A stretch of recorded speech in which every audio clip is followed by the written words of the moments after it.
Hi, I'm Annie Botticelli, and this is the Storyteller Forecast for Gemini for April 2016.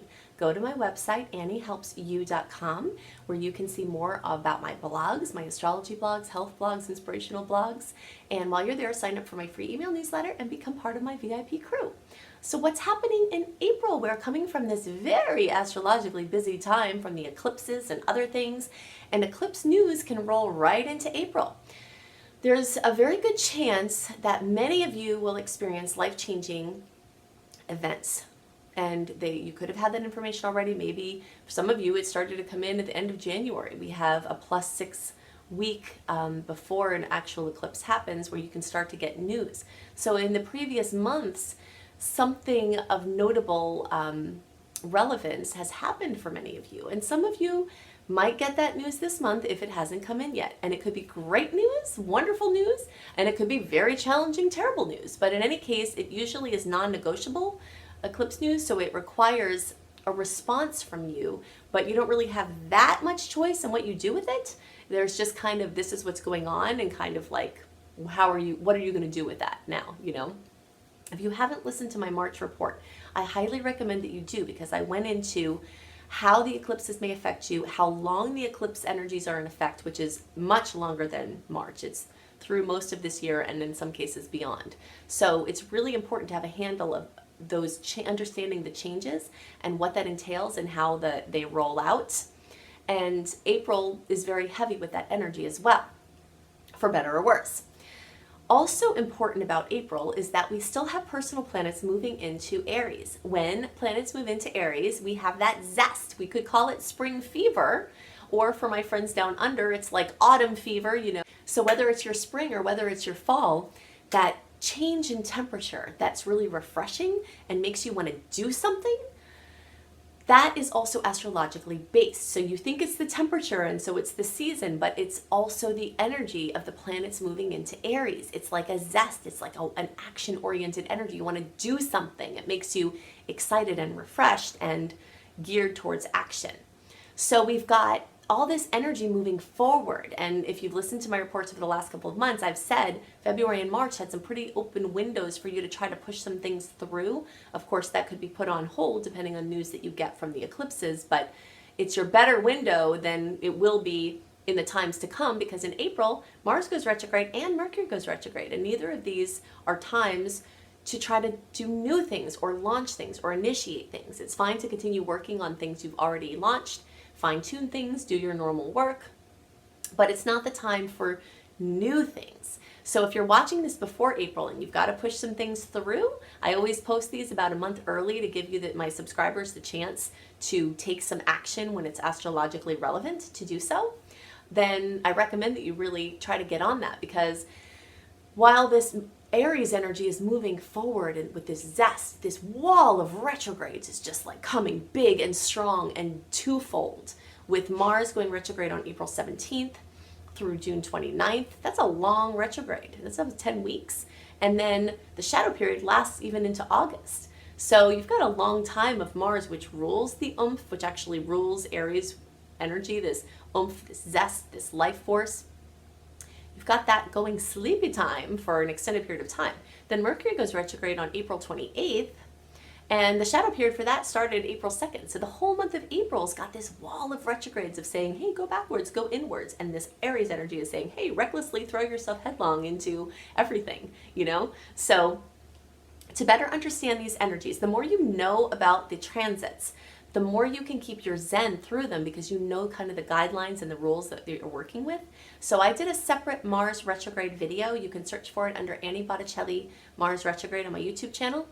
And I also did a blog. So if you go to anniehelpsyou.com and click on blog and search for Mars, I have a summary version of the retrograde video so that you have it to refer back to easily for your planning purposes over the next couple of months. I also have a Mercury retrograde video that I highly recommend that you watch.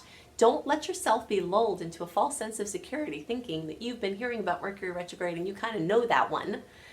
There are a lot of things that people are surprised to know about Mercury retrograde, and this happens 3 to 4 times a year. We spend half our lives in Mercury retrograde. So you really want to get educated about that too. And I've made that video to help you do that. So in any case, that's what you're working with, you know? So if ever there were a time when discernment and tuning in to the right action is important, then this would be that time, you know, because you're going to want to do a lot of crazy things. There's aspects with Uranus that are going to make people impulsive. We've got Sun conjunct Uranus. We've got Venus conjunct Uranus later in the month. And it's like, it's really intense and it makes you want to spend money and move forward romantically with things. And might not be the best time to do that. So just be very aware and discerning and pray for right action so that you can make the best decisions. Okay, so one of the most astrologically important days of the year is April 7th. It's the new moon in Aries. The new moon in Aries is the first new moon of the astrological cycle, and this is the time that is most ripe for seed planting for your future. If you haven't done vision boards before and you're into manifesting, you got to do it. If you're not into it, but you want to manifest some things in your life, then consider being open to it, because the power of this tool is just beyond what I can explain to you. And the timing for doing it is now. April 7th, new moon in Aries, is one of the 2 best days of the year to do a vision board. The other one's on your birthday, when the universe is very receptive to your desires at that time.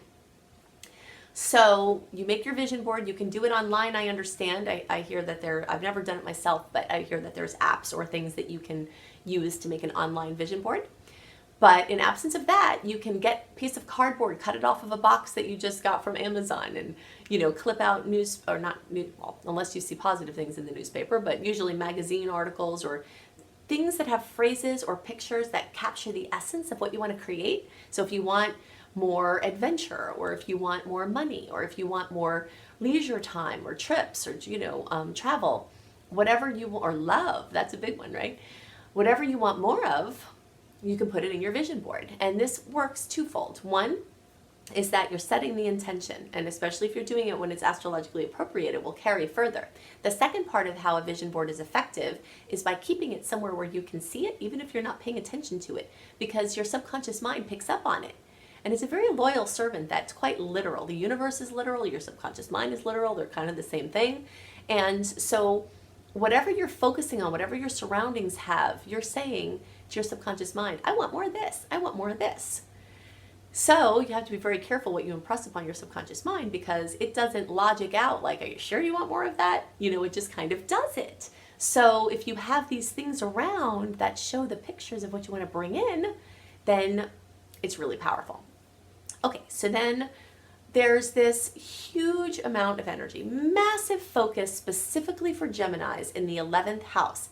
This is true for early, middle, and late degree placements, but the early degree placements have its strongest in April. The middle degree placements will start to have it be strong, and then it's going to get a little bit stronger towards the end of the month and into May. And then it's going to be staggered a little bit for you later degree placements, but it is coming. So, and again, the reminder of early, middle, and late. The reason why I break it down this way is because there's a drastically different look of your chart depending on your degree of your sun or your rising sign, depending on what you're watching for. So if you have 0 to 9 degrees of a rising sign, that's early. If your birthday is from May 22nd through, or in some cases 20th, you know, whatever the beginning of the sign that year, it changes each year as to what day it started getting into your sign. So from the beginning of the sign for the next 10 days. So usually that's going to mean May-born Geminis are early. And then the first 10 days of June are middle degree, and then the last 10 days of the sign are the later degrees. And that's the same for the degrees. So about 10 to 19 degrees if it's your rising sign is middle, and then like 20 to 29 is late. So early degree placements, you've got just a massive amount of energy in your 11th house. There's Mercury, there's the Sun, there's Venus, then there's the longer term planets of Uranus and Chiron and South Node, transiting South Node.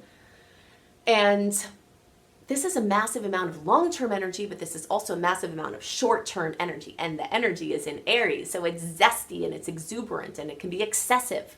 So what is the 11th house rule?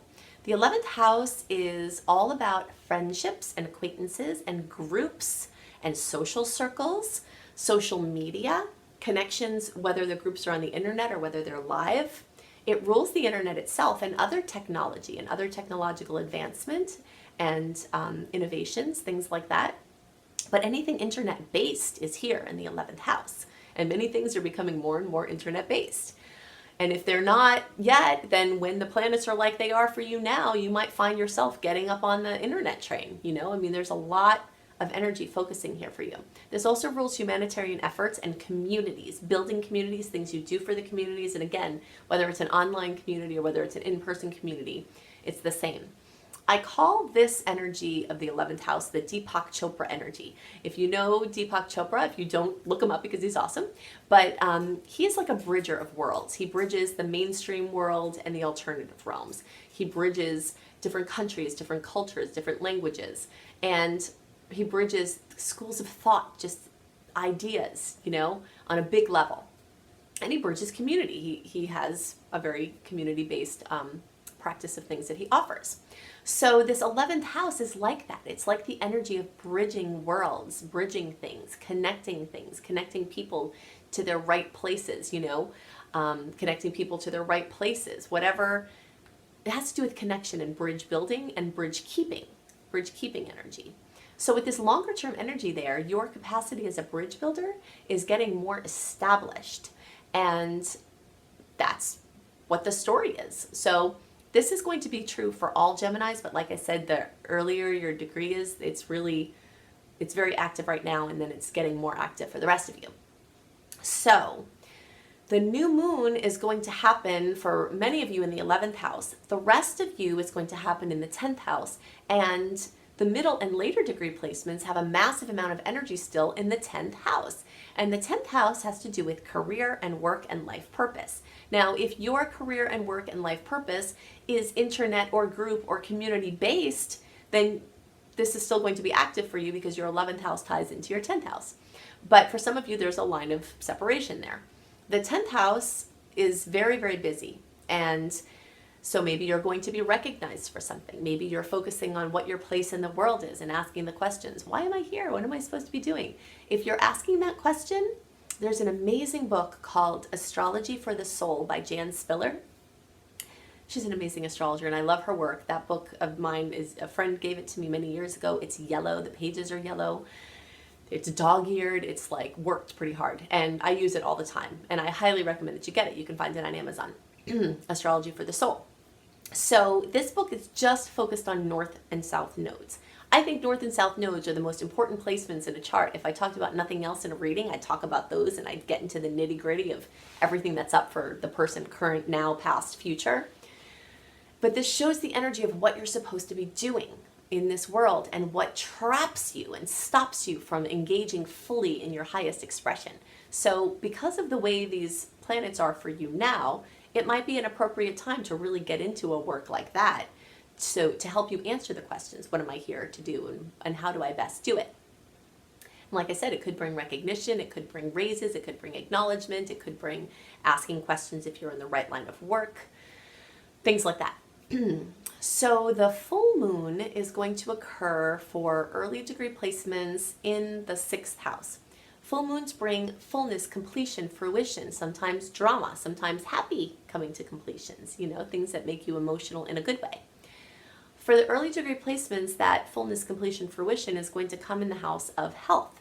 So maybe you will find some health answers. Maybe there will be health crisis. Maybe there's information coming in. In general, when there's energy in the 6th house, it's a good time to look deeper into things, and the retrogrades make it a good time to research things. So like if you're trying to experiment with the best diet or something that works for you. This full moon, which is on April 21st or 22nd, depending on where you are, might bring in opportunities or impetus to do this. The 6th house is also your house is called of mundane work. So where you are every day, if you work from home, that's your 6th house. If you're at work, that's your 6th house. It's like your office dynamics. So some workplace drama, something coming to a head. Usually it's something that hasn't been resolved. When you think about the moon cycles, there's a building up, a building up, a building up. I always think of a full moon like a wet dog shaking. You know how they shake, shake, shake. And the water represents emotion. So at the full moon, we shake, shake, shake off all of our excess emotion. And then we start new with the new moon.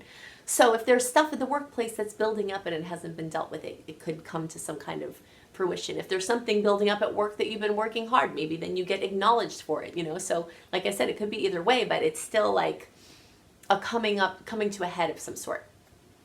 This is also the house of pets and animals, so something involving a pet or animal may become relevant there. The rest of you are going to have that fullness, completion, fruition coming in your 5th house. And the 5th house has to do with, it's called the house of true love. It's the house of romance, of creativity. It's actually like if you look at the continuum from the spark of true love to the romance, to the making a child, the conception, to having a child and rearing the child, that's all in the 5th house. If you don't have any children and don't plan to, and that's not on your list there, then your creative projects could be in there. Just any kind of baby, whatever is a baby, like a baby to you, you know, from the inspiration, the moment of the inspiration of it, and then the following through, and then the carrying it out of the nest. So lots of energy with creative projects, things involving children, and pleasure and fun. So hopefully your full moon is all about something just being so fun and happy that you cry about it because you're emotional. So those are the highlights of the month. If you want some assistance, you can see more about my personal coaching on my website, anniehelpsyou.com. You can also sign up for my free email newsletter. You can check into my Creating Successful Online Business course. As of the time of this recording, I have a couple of slots left in my astrology apprenticeship program, but that might very likely will be full depending on when you're watching this. So if it's earlier in March, there might be a few slots open if you're interested in learning astrology more with me. And I hope you have a wonderful month, and I'll see you next month. Bye.